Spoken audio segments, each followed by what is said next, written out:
Hello, everybody, and welcome back again to Bourbon Over Baseball with your host, Bob, and co-host, Peter. Great to see you, Bob. Hope you had a great Christmas. It's been great, and looking forward to the new year. Absolutely. I got these really nice whiskey glasses for Christmas. They say Progressive Field on them. They have a little line diagram of the city and focusing on Progressive Field with the big block C underneath. And then I got some Maker's Mark whiskey to drink in them. So it's very tasty tonight that I'm going to be drinking this Maker's Mark in my Progressive Field glass. Nice. I was given a plastic candy cane filled with various small, like the hotel liquor cabinet-sized alcohol containers. So I am busting out a little bit of cheap vodka tonight. There you go. So. Little shot ski To thing. each their own. Yeah. That's right. Tonight we're talking about the Atlanta Braves, which is the next NL team, which is going to be fantastic to listen to. We got a couple big name players there. And then I think next up we'll go back in the AL. And hopefully we can get this released soon to you guys, and you guys will be listening. And again, subscribe to the podcast. Keep us going here. I know the Oakland Athletics podcast was great. People really like that. I got lots of good feedback on Reddit and on the blog. So everyone, I hope you enjoy this one as we start to break down the Braves, and hopefully I can contain my giddiness for some of the players here. And I think, Peter, you'll have to give a little more in-depth on draftability now that you'll be drafting, I believe, for a 16-team Showdown 2018 season league. So we'll have to see what you got up your sleeve. So if you, with no further delay, if you want to start breaking down the first player. Yeah, so starting off with peak giddiness for you, it's your Rookie of the Year, Ronald Acuna. What a stud. I'm going to try to poach him from you in the first round. And he was one of the first cards I made, just in general. I think he's amazing. His peak potential that I've looked at, and if you just extrapolate what the scouts say he's capable of, puts him at a future possible on-base 10, homer at 17 type of card with A speed, and he's already almost there. I was going to say he's basically that. He's incredible. This year as a rookie, got real close to 500 points. Has kind of a larger strikeout range, 1 to 4, but boy, oh boy, that chart on an on-base 9 is something to behold. Yeah, this is why I am looking at him. Or if anybody who's drafting with me is listening, I'm not looking at him. But he is so good, in my opinion. I love the high on-base A-speed guys. Yeah, he's +0 in the outfield. Under 500 points, it's okay for me. But getting on second base probably at a 12 and with a definite big homer with 17 through 20, I really think this guy's going to find a spot in my team. Plus, I really think he's the next Ken Griffey Jr., and I love who he is and how he plays. Yeah, and that was the inspiration kind of behind the card picture that I got for him. I wanted to make sure one where he was sort of looking the joyful, easygoing type of guy and get that big smile out there. Yeah, hashtag lets the kids play.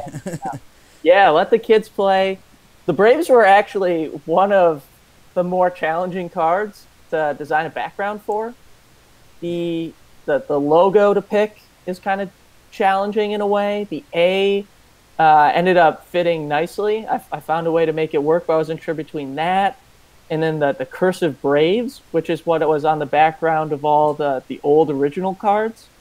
But it was really hard to make it visible behind players, which left a lot of dead space, which I've never been a fan of. I was going to say, I actually like what you did because, yeah, with the Braves being so landscape linear, you'd fit to the width of the card and only be like in the dead middle. And you would have just red above and red below, being a very boring card. This exactly. The A fills out nicely. Plus, it's the A that's on their helmet, it's on their hats. Yep. So I think it holds true to them, and it feels really nice. It feels like it belongs. And then in general, I've been trying to keep teams' colors as individual and different as I can, especially within divisions. And with the Phillies red and the Mets blue, the Braves and Nationals, it's kind of been tricky to figure out which of them should get a blue versus a red. And I ended up going navy with the Nationals because it fits some of their uniform sets really well. Mm-hmm. So I wanted to go red with the Braves, and I was really pleasantly surprised that their shade of red came out differently enough from the Phillies that the cards just they don't really blend together. You're never going to get confused when looking like which is Phillies, which is Braves. And it's a nice kind of deeper red shade that is, I think, going to be fairly unique in the set. So I'm really excited about how they look. Yeah, I really do think it is a nice, deep, like blood red shade. It really does pop really nicely. Plus the logo, I think, kind of looks nice there, too. It kind of really jumps off that red. So I like the way it looks. Yeah, and then so moving down, the next hitter in the lineup going to be Nick Markakis. I think he's going to get a lot of draft looks, but I don't know if I'll spend 300 points on him. Yeah, I mean, the big thing you're getting here is a high on base with good fielding, which people do like, but slow player, and I mean, he can home run, but nothing too crazy to talk about in his chart. Someone's gonna probably pick him up in my big 16 team league because someone has to, but overall, high on base fielding, he's end of your draft type of player, I think. Nothing too crazy. I think one of the interesting things with him is the 1-4 ground ball. Doesn't strike out on his own chart, doesn't fly ball out. But the ground ball with the speed C makes him a big double play. Danger for. But the other thing is, if you've got a guy on third and he's up, that ground ball, if you've got the speed A guy over there, could be an RBI getter. That's right. So it's definitely risk reward going on with Nick Markakis, but he's definitely going to get drafted. The sneaky thing is the 16 double, which, because the 20 home run scares people off, but he's going to get on second base quasi-frequently. Yeah, he's not too bad. He's, like I said, he's going to get picked, but near the end. But the next guy should get picked up pretty early. Yeah, Freddie Freeman, the obvious stud for the Braves for the last few years. Another guy who earned a +2 from your defensive metrics. Led to him sharing the Gold Glove, I believe. Yes, he did. And just a really solid on-base 10 here. Yeah, he's only 400 points, getting you an on-base 10 with a high-level B-speed runner. I think people will get him solely because of a 10 with an on-base, a 10 on base with a +2 fielding. That's big at first base. Get that extra 1 point that you can lose it somewhere else. And again, a 16 double here. He can also technically get his single plus. But I think just having the 10 on base here is a big step up. And then next up is maybe one of the most disappointing players in the draft for a lot of fans. Someone who I think is probably going to raise some ire and controversy in the card that he got because of the reputation he had early in the season.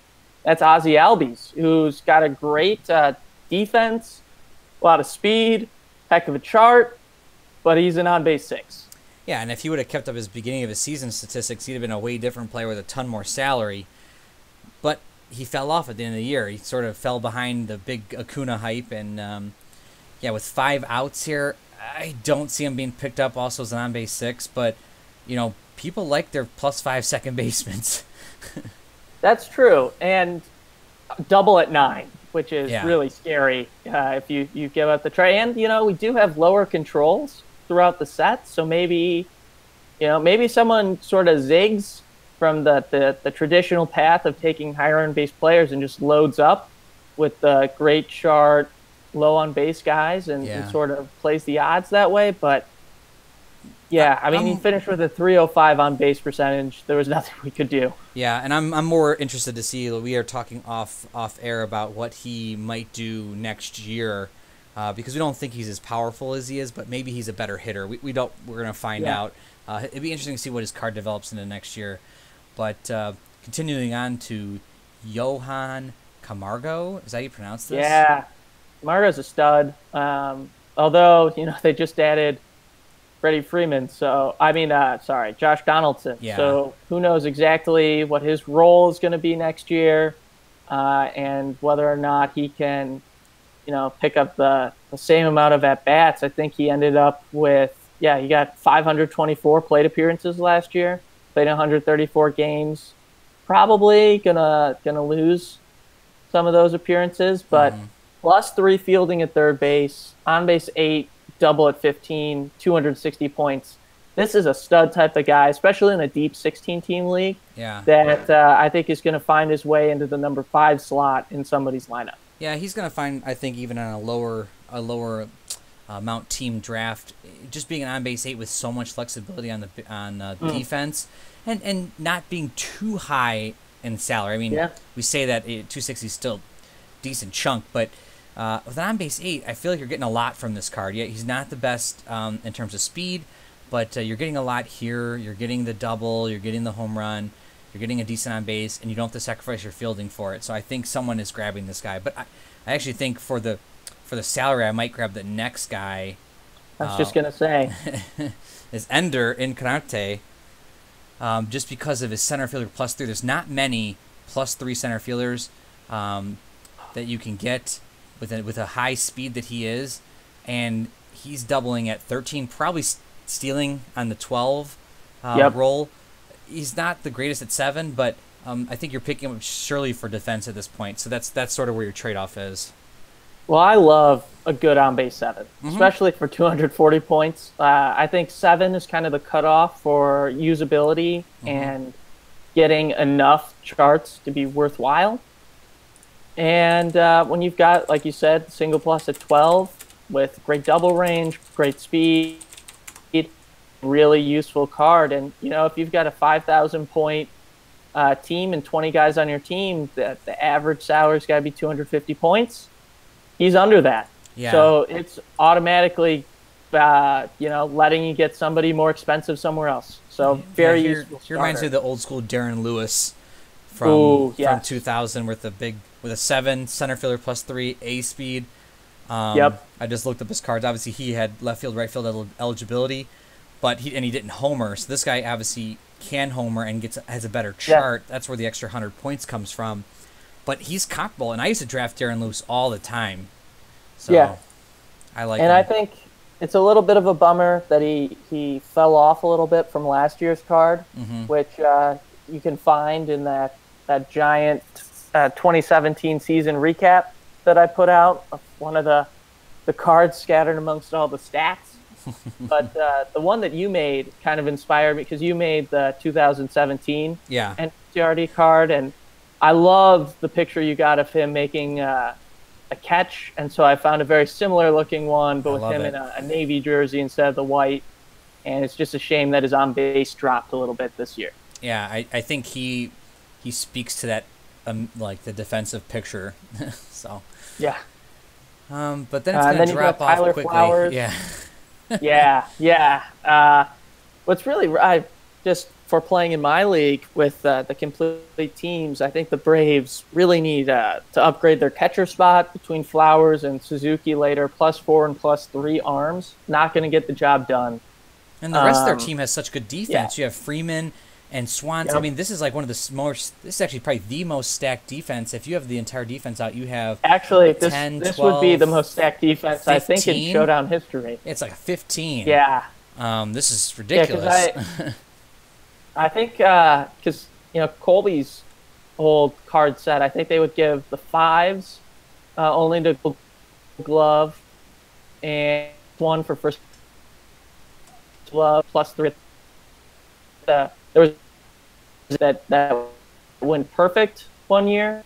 One and Teixeira all won Gold Gloves. They had the perfect +14, and so the Braves set +15, which astounding. And then you've got the arms. Well, that's what's so funny as you see this amazing infield, and obviously we're talking about Dansby, Swanson, the shortstop +5. Again, only a controls or on base 6 here, but he's got another big chart. These are low on base, high performance cards. Reminds me of the Athletics a little bit, but their catchers just dropped. Now, I know they were looking at catchers in the off season, but as far as I know, didn't they just got McCann? That's it. I mean, that's and he doesn't have a good arm. Yeah, for Showdown purposes anyway. Maybe Flowers will surprise us next year. I don't know. I doubt it. Yeah, and then there are 2 other additions. I think they got them around the trade deadline or maybe earlier in the summer, but Duda and Duvall, they did not produce the way that I'm sure Braves fans. 6 Freddie Freeman. I don't think either one of them is draftable, honestly. Just too low of on base, too much outs. I guess you get +2 fielding with Duvall, but just a rough card. Yeah, I don't think Duda's getting drafted at all. And Duvall will get drafted just because he's low salary and he's got on base, so he'll find a spot in a team. But that's if that. And then of course, your team here, Mikey F. What a stud! He has really risen, and my friend Michael, who my friends and I will call Mikey, he controls the Braves in our league grade, and he's going to be an early guy to draft. 540 points for control 4, 1 to 17 out. He's a tier 2 in our estimation. And now you can put it at the front of your rotation very confidently. Yeah, I think my speaker thing was cutting out there a little bit on you, but just for everyone that was listening, yeah, he's a tier 2 pitcher, front of your rotation kind of guy. 17 out as a 4. This is the kind of guy Peter likes. Yeah. He does get the double, which kind of sucks, but a control 4 at 17 out is this old Brad Radke type, but with less innings pitched. But yeah, he's solid. I mean, I see him being drafted. He's one tier above Radke. Radke was only 1 to 16 out. Yeah. So this is Kevin Brown, but with 2 walks instead of 2 singles. You're right. No, you're absolutely right. So he's a stud. I'm really excited for him.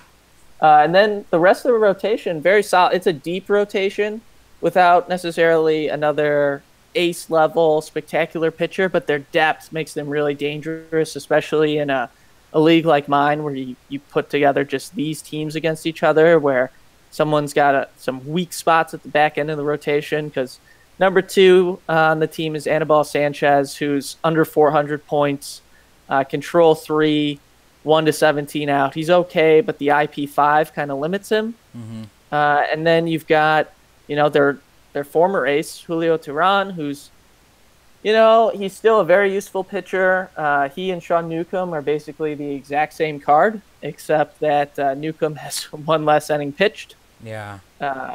So they sort of mirror images of each other. And then got their trade deadline acquisition in Kevin Gossman, who was just really, really good for them. He was a big step up. Maybe he's finally sort of grasping the potential that everyone kept talking about in Baltimore. I always thought Dylan Bundy was better than him. He's supposed to be. But Bundy sucked this year too. But every year before fantasy baseball, it's always, I got to get Kevin Gossman. And he's always just so mediocre. It was great seeing him come to Atlanta, and it felt like have a lot of success. Yeah, he had an ERA under 3 in his 10 starts with a 1.14 whip. So, exciting. I'm confident that he's going to be good next year. I would like for him to get a tier 3 type of card, tier 2, and take the next step up. Yeah, and Sanchez obviously went to the Nationals now, who's going to help them. But the rest of the Braves, I think, have a really good stepping stone for next year. Obviously, with Josh Donaldson coming on the team, where they lack, it looks like, is obviously catching, and then this bullpen that we're about to talk about seems to be their biggest drawback. Yeah, it's really a weakness. Vizcaíno was an absolute stud in 2017. Very good card. Well, he got hurt a lot, didn't he? Yeah, and so he fell off. Yeah, he only pitched 38 innings last year. So because I drafted him in fantasy, and I remember him getting hurt. I was like, this is why he stunk. Yeah, and his ERA was still really good, but his whip was up, and that pushed him sort of back in the reliever rankings, and so he ended up as a control 4, 1 to 15 out. And then from there, I mean, same tier as Vizcaíno, as Jesse Biddle and Daniel Winkler, but lower controls make it really hard to draft them. Yeah, and I don't see myself drafting a 1 control guy or the Brock, zero control. Brock had a rough year. So he's a tier 6. real rough stuff for Brad. But at 10 points, maybe he's a salary saver late in the draft for somebody. Yeah. Just filling out the 20-man roster. That's all he's doing. Someone drafted him because of his salary, but man, he's rough. I mean, the only draftable player I think in this whole team is Vizcaino. I mean, what's crazy is Brock. Braves fans might be a little upset because he had a 1.52 ERA in the 27 games that he appeared for him, and overall his ERA was under 3.6. But for relievers, again, for our reliever calculation, just because the sample sizes are so small, we more heavily favored WHIP, like very strongly in our calculations and rankings. And Brad Brock's WHIP was nearly 1.6 last year, which is obscenely high. I'm just surprised there's no home runs on any of these charts. Yeah, I mean, what shot 0.7 home runs per 9 innings, so he wasn't even halfway there. 1.5 is the cutoff. So he I guess gave up. He just spread them around. A lot of singles for Brett, or a lot of walks. Mm-hmm. He did have 28 walks in 62 innings. So, wow. But he gave up 72 hits in 62 innings. Yeah, that's not gonna help you hit out. Per inning. Yeah, that's shocking. Yeah, so maybe the Braves fans understand that this card. Yeah, so or maybe it means he's really worth the 10 points. He's going to give up some base runners, but they're not going to score. Well, that's what's interesting. Yeah, he sort of resembles that perfectly. I just need to fill out my salary. I'm putting him in. Maybe he lets up some hits. Maybe he doesn't. I'm already ahead of the game. I don't know if I need him.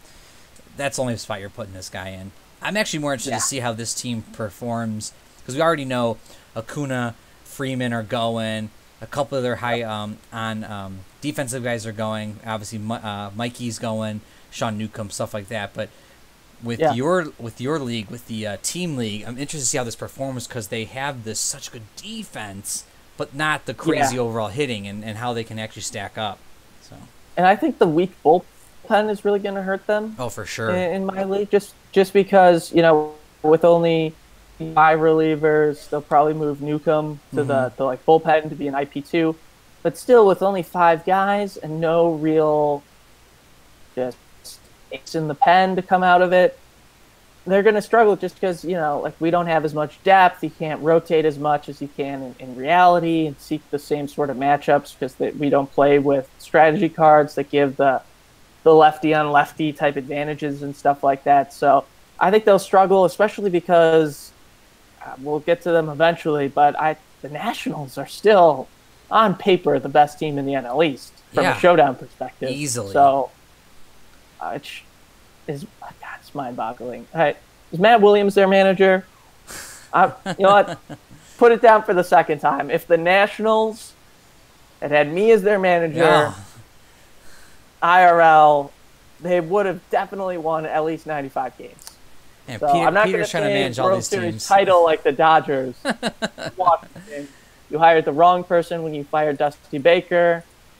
And also, Bryce Harper probably wouldn't have left. I'm a big dog guy. He's a dog guy. We would have gotten along. So he would have been like, I'm going to stay with my boy. Yeah. I'm going to give him a hometown discount. And Bryce and I would be chumming it up in Alexandria right now, sipping champagne out of our NL East champion goblets that we had custom made. So, that will be for a future podcast as the Nationals will roll out, hopefully within the next month or so. Obviously, we're still on pace to hit up American League next. You'll probably hear the Rays and then maybe the Mets to follow. And hopefully we can pick it up for you guys as we continue on to get through the winter. And I hope everyone has a great New Year. Whenever you guys are listening to this, if it's already passed, I hope you're going to have great New Year's resolutions and keep up for 2019. Yep. Happy New Year's, everyone. And with that, my bourbon is gone. So have a good day. All right.